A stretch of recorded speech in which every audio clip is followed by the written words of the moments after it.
Welcome दोस्तों, स्वागत है आपके अपने चैनल इग्नू वाला पर। और जैसे आप सभी को पता ही है, हमने प्रीमियम कमेंट्स शुरू की थी। प्रीमियम कमेंट्स के थ्रू हम उन बच्चों को स्पेशल प्राइवेटली लिंक के थ्रू क्लास प्रोवाइड करा रहे हैं जिन्होंने हमारा पेड प्रीमियम कमेंट कोर्स खरीद लिया है। यानी कि 9 रुपये पे करने के बाद आपने क्या कर लिया है, हमारा प्रीमियम कमेंट कोर्स खरीद लिया है।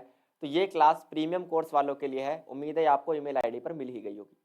इससे पहले BHIC 134 जो सब्जेक्ट कोड आज हम शुरू करने वाले हैं, BHIC 134, इसकी 2 यूनिट में कवर करा चुका हूँ, है ना। उन्हें आप हमारे यूट्यूब चैनल पर जाकर देख सकते हैं। एक तो मैं करा चुका हूँ यूनिट फर्स्ट, और इसके अलावा एक मैं करा चुका हूँ आपको यूनिट सेकेंड।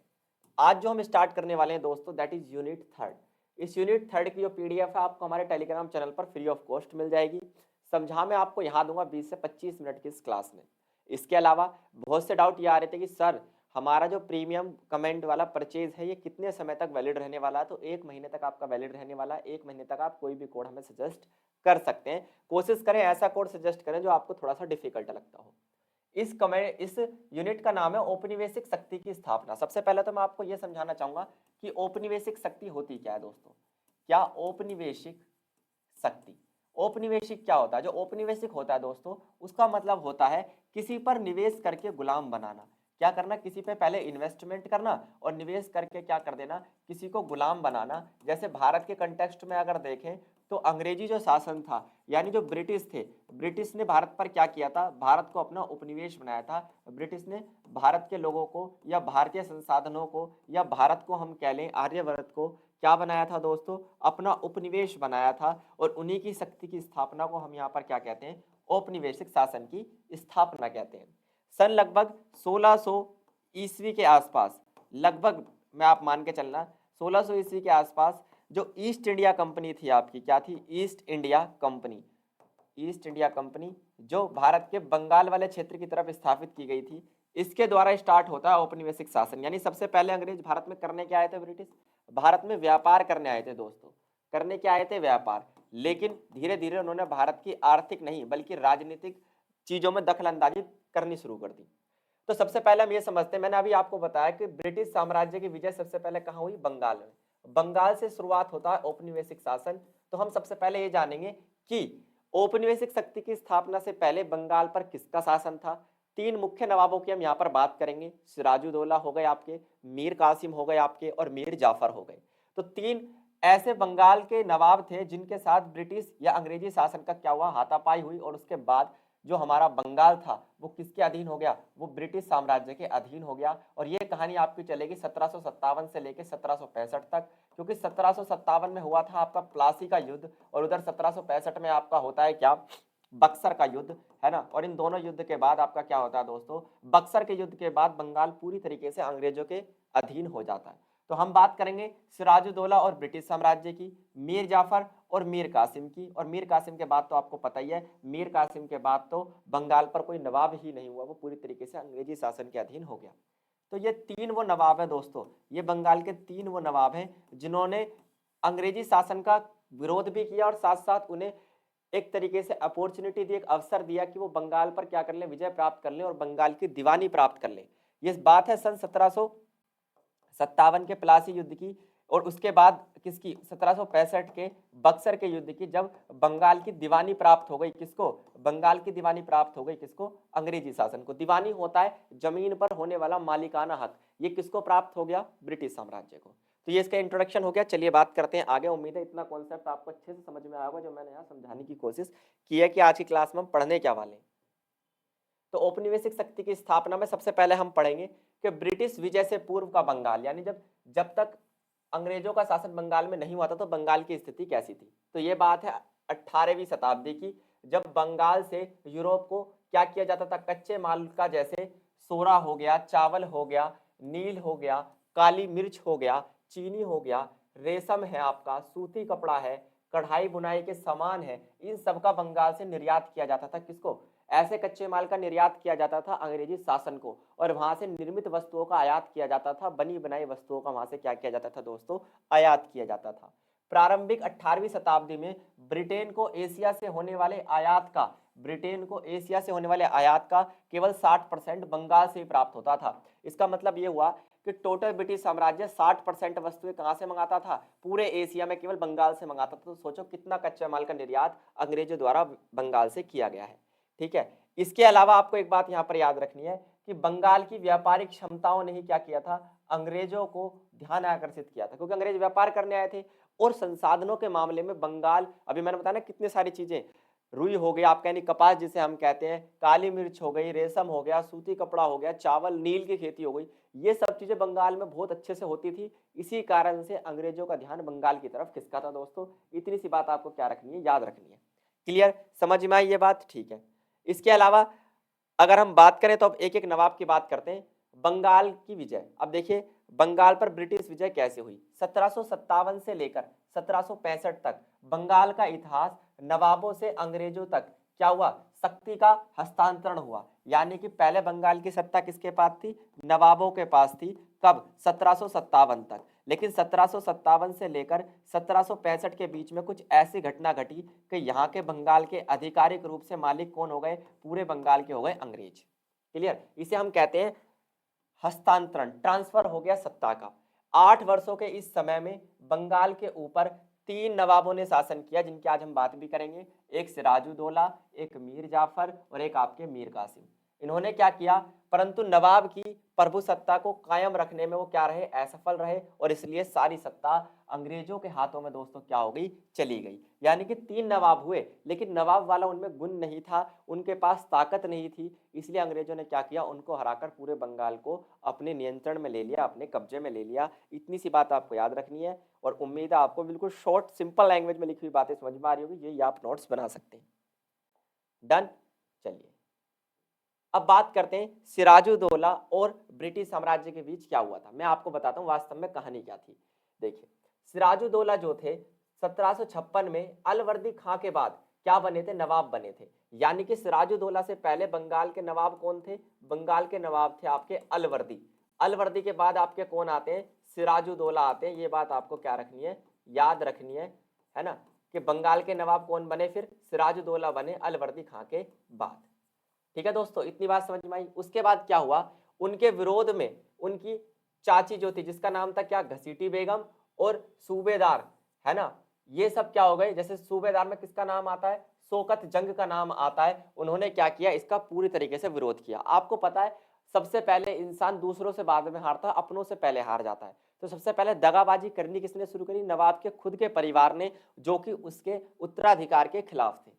समझ में आया इतनी बात? ठीक है। इसके बाद की कहानी क्या हुई, एक गंभीर खतरा जो था वो अंग्रेजी कंपनी की बढ़ती व्यापारिक गतिविधियां थी, क्योंकि अंग्रेज धीरे धीरे व्यापार पे कब्जा कर रहे थे, और उधर सिराजुद्दौला को अपने ही परिवार से चुनौती मिल रही थी। नवाब ने क्या किया, अपनी कंपनी, नवाब ने और कंपनी के बीच में व्यापारिक विशेषाधिकारों को लेकर संघर्ष का कोई नया नहीं था। भाई सीधी सी बात है, कंपनी कहती थी पूरे व्यापार पर हमारा कब्जा, और नवाब कहता था कि यहाँ पर मेरे शासन है, मेरी सत्ता है, मेरी भी सुनी जानी चाहिए। लेकिन कंपनी उस समय किसी की भी नहीं सुनती थी, और यहाँ पर दोनों के बीच में तनाव की स्थिति हो गई। दोस्तों कैसी स्थिति हो गई, तनाव की स्थिति हो गई। कारण क्या थे, कई। पहला कारण था अंग्रेज कंपनी क्या करती थी, उसने कलकत्ता की किलेबंदी करती थी। यानी कि देखो हमारे देश में आकर बंगाल की जो राजधानी मानी जाती है आपकी कैलकटा या फिर कलकत्ता, उसे कलकत्ता कहते थे उस समय, कलकत्ता की क्या कर दी अंग्रेजों ने, किलेबंदी कर दी बिना नवाब से पूछे। ये एक गलत काम कंपनी ने किया। दूसरा, कंपनी को दिए गए जितने भी व्यापारिक अधिकार थे वो क्या हो गए, उनका दुरुपयोग होना शुरू हो गया। अधिकार दिए थे व्यापारिक, लेकिन इस्तेमाल कैसे करने लगे, राजनीतिक। यानी कि जैसे न्याय करना, लोगों को दंड देना, ऐसे काम वो करने लगे। कंपनी ने कलकत्ता में क्या किया, राजवल्लभ के पुत्र कृष्णदास को शरण दे दी। अब ये कृष्णदास जो था, मैं आपको बताता हूँ, कृष्णदास जो था वो नवाब का धन चुरा के भागा था। यानी एक चोर को अंग्रेजों ने कहा था कि दुश्मन का दुश्मन हमारा भाई होना चाहिए, है ना, दुश्मन का दुश्मन हमारा भाई होना चाहिए। तो कहीं ना कहीं कृष्णदास जो था नवाब का क्या था दोस्तों, नवाब का एक तरीके से आप कह सकते हैं गुनहगार था, इसलिए उसे शरण दी। अब ये सब होने के बाद आपको लगता है कि कंपनी के साथ सिराजुद्दौला खुश होगा, इसलिए सिराजुद्दौला कंपनी के साथ क्या था, नाराज था। इतनी बात आपको याद रखनी है। समझ में आया, नहीं आया, मजा आया, कहानी क्यों शुरू हुई? ठीक है। अब बात करते हैं सिराजुद्दौला के बाद गद्दी पर बैठते हैं आपके कौन, मीर जाफर। मीर जाफर ने प्लासी की लड़ाई से पहले ही क्लाइव, रॉबर्ट क्लाइव जो उस समय क्या थे, भारत के वायसराय थे, उन्होंने मीर जाफर को क्या किया, नवाब का पद देने का वादा किया था। और यह सिराजुद्दौला के विरुद्ध अंग्रेजों की सहायता का ही उपहार था। भाई सीधी सी बात है, जब प्लासी का युद्ध 1757 में हुआ तो एक तरफ कौन थे आपके सिराजुद्दौला, कौन थे दोस्तों, सिराजुद्दौला जो थे आपके एक तरफ नवाब थे, एक तरफ कंपनी थी, और सीधी सी बात है कंपनी के पास आधुनिक हथियार थे, तो जीत कंपनी की हुई। और कंपनी ने जीत के बाद, सिराजुद्दौला को हराने के बाद गद्दी पर किसे बिठाया, मीर जाफर को बैठाया, क्योंकि मीर जाफर को जो भारत के उस समय गवर्नर जनरल थे रॉबर्ट क्लाइव, उसे वादा किया हुआ था रॉबर्ट क्लाइव ने कि सिराजुद्दौला के खिलाफ तुम हमारी सहायता करो, है ना भाई, तुम्हें पता ही है, फूट डालो, शासन करो, ये हमेशा से अंग्रेजों का रहा है। तो यही एक ही परिवार के मीर जाफर को अपने ही भाई के खिलाफ क्या कर दिया, सिराजुद्दौला के खिलाफ खड़ा करके, और इसे लालच दे के पद का उसे हरा दिया, किसको, सिराजुद्दौला को। अंग्रेज अब बंगाल के राजा को बनाने वाले हो गए, यानी कि देखो डायरेक्टली इनडायरेक्टली क्या हो गया, अभी तक जो उत्तराधिकार राजतंत्र से चल रहा था, अब इन्होंने अपने ब्रिटिश तंत्र से चलाना शुरू कर दिया, यानी कि अब राजा वो बनेगा जो अंग्रेज चाहेंगे। क्लियर। मीर जाफर को अपने अंग्रेज मित्रों के द्वारा किए गए समर्थन के लिए बहुत बड़ी रकम भी चुकानी पड़ी। जैसे आपको बता दें, यहाँ पर लिखा होगा, अंग्रेजों को हर जाने में मीर जाफर ने, ये कितने रुपए दिखाई दे रहे हैं आपको, इकाई, दहाई, सैकड़ा, हजार, 10,000, लाख, 10 लाख, यानी कि 17,50,000 रुपए अदा करने पड़े। उस समय इनकी कीमत कम से कम 100 करोड़ के आसपास होगी, 200 करोड़ भी मान के चलिए, 200 करोड़ के आसपास रुपए देने पड़े, और उस समय थे 17,50,000 रुपए देने पड़े गद्दी पर बैठने के लिए, किसे, मीर जाफर को। फ्री में कोई काम नहीं करते थे अंग्रेज, याद रखना। चलिए, मीर जाफर अंग्रेज की कहानी समझ में आई आपको, आप कहेंगे आ गई सर। अब मीर जाफर को भी गद्दी से हटा दिया, क्यों, मैं बताता हूँ कहानी। मीर जाफर ने भी समझ गया था कि ये अंग्रेज मेरे पक्ष में नहीं है, बल्कि डायरेक्टली अपना उल्लू सीधा कर रहे हैं ना, अपना लाभ लालच क्या कर रहे हैं, पूरा कर रहे हैं, इन्हें मुझसे कोई लेना देना नहीं है। तो जैसे ही मीर जाफर ने विरोध किया, अंग्रेजों ने मीर जाफर की जगह मीर कासिम को बंगाल की गद्दी पर बैठा दिया। ठीक है, मीर कासिम भी बंगाल के सिंहासन पर उसी ढंग से बैठा जैसे मीर जाफर बैठा था, यानी कि अब की बार मीर कासिम की सहायता करके मीर जाफर को हटा दिया, पिछली बार मीर जाफर की सहायता करके सिराजुद्दौला को हटाया था। यही व्यवस्था अंग्रेजों की सबसे बेकार थी, क्योंकि फूट डालो शासन करी की नीति को अपनाते थे।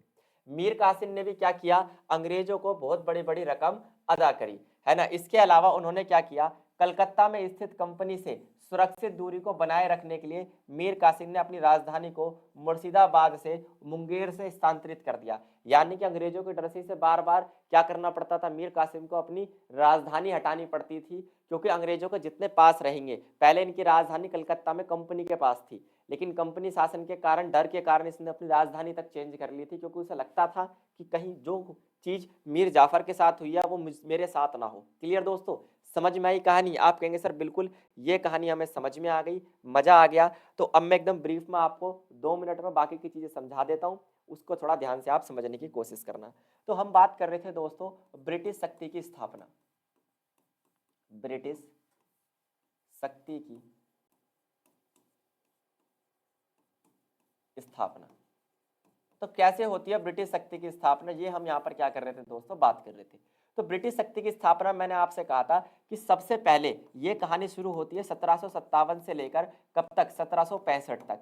और इसमें मैंने आपको बताया था ये टोटल कितने, ये जो 8 साल का पीरियड है, इस 8 साल के पीरियड में ही क्या हुआ, जो सत्ता का हस्तांतरण था, जो सत्ता का हस्तांतरण था वो कैसे हो गया, थी तो किसके पास, नवाब के पास बंगाल के, और किसके पास पहुंच गई, धीरे धीरे अंग्रेजों के पास पहुंच गई। और कैसे पहुंची, ये इसमें 8 सालों का समय लगा। इस बीच नवाबों से जो बंगाल था इसका हस्तांतरण किसके पास हो गया, किसके पास हो गया, अंग्रेजों के पास हो गया। और अंग्रेजों ने क्या किया, बंगाल के एक शहर कलकत्ता, जो कि राजधानी मानी जाती थी, कलकत्ता की क्या कर दी दोस्तों, किलेबंदी कर दी। याद रहेगी आपको इतनी बात, कलकत्ता की क्या कर दी, किलेबंदी कर दी गई, इतनी बात आपको याद रखनी है। ठीक, इसके अलावा यहाँ पर 3 नवाब का जिक्र आपको देखने के लिए मिलेगा, जिनके साथ क्या हुआ, अंग्रेजों की झड़प हुई, संघर्ष हुआ बंगाल की सत्ता हस्तांतरण के बीच। तो आप कह सकते हैं यहाँ पर बंगाल का क्या हुआ था, हस्तांतरण हुआ था, इतना आप नोट कर लेना। कौन कौन, सबसे पहले आते हैं सिराजुद्दौला साहब। सिराजुद्दौला जो थे, इन्हें अपने घर से ही संघर्ष करना पड़ा, है ना। इसके अलावा सिराजुद्दौला को हराने में अंग्रेजों की मदद की थी किसने, मीर जाफर ने। लेकिन बाद में मीर जाफर समझ चुके थे कि कहीं ना कहीं अंग्रेजों ने मेरे साथ धोखा किया है, मुझसे एक बड़ी रकम भी वसूली है। उसके बाद आते हैं आपके मीर कासिम दोस्तों। फिर कौन आते हैं, मीर कासिम। और मीर कासिम को भी गद्दी पर किसने बैठाया था, उसी प्रकार बैठाया गया था जिस प्रकार मीर जाफर को। मीर जाफर को रॉबर्ट क्लाइव, जो कि उस समय भारत के गवर्नर जनरल कह सकते हैं आप, अधिकारी, मुख्य ब्रिटिश अंग्रेज अधिकारी कह सकते हैं, उन्होंने वादा किया था गद्दी पर बैठाने के लिए, और इन्होंने, मीर जाफर ने 17,50,000 रुपए क्या किए थे, अदा किए थे गद्दी पर बैठने के लिए। एक भारी भरकम रकम इन्होंने क्या की थी, चुकाई थी। सिराजुद्दौला से पहले, अंग्रेजी शासन से पहले भी आप कह सकते हैं, कौन थे बंगाल के नवाब, उनका नाम था अलवर्दी खां। क्या नाम था दोस्तों, अलवर्दी खां। तो आज की क्लास में मैंने आपको इतनी सारी बातें बताई, एक शॉर्ट नोट के थ्रू मैंने आपको समराइज किया। ऐसे ही हमारे साथ जुड़े रहिए, प्रीमियम कमेंट्स का लाभ उठाइए। थैंक यू, धन्यवाद, नमस्कार दोस्तों।